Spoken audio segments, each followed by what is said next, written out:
রাজধানীর খিলগাঁওয়ের নন্দীপাড়ায় পূর্ব পরিকল্পিতভাবে হত্যার উদ্দেশ্যে মবের নাটক সাজিয়ে ব্যবসায়ী সোহেলের উপর হামলার অভিযোগ তুলে এর সঙ্গে জড়িতদের দৃষ্টান্তমূলক শাস্তি দাবি জানিয়েছেন তার স্ত্রী তারিন আক্তার।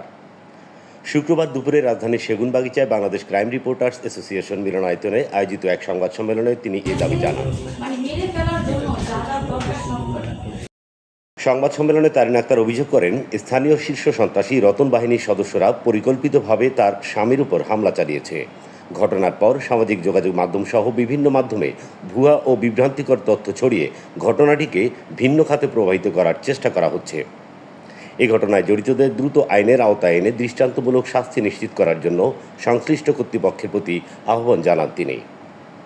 তার ভাষ্য অনুযায়ী গত ২৬ জুলাই সকাল ১১টার দিকে পশ্চিম নন্দীপাড়ার বাসভবনের সামনে অবস্থান করছিলেন সোহেল।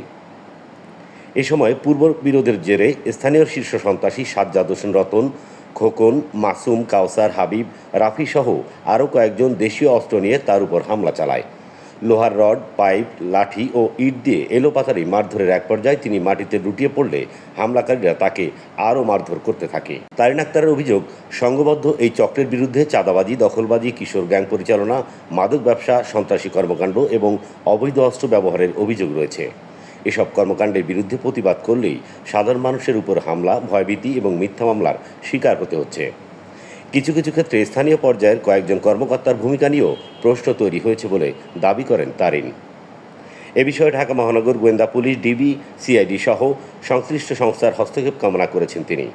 এর আগে হামলার ঘটনায় চলতি বছরের ২৭ জুলাই ভুক্তভোগীর স্ত্রী তারিন আক্তার বাদী হয়ে খিলগাঁও থানায় ৬ জনের নাম উল্লেখ করে এবং ৩ জনের নাম অজ্ঞাতনামা আসামি করে মামলা করেন।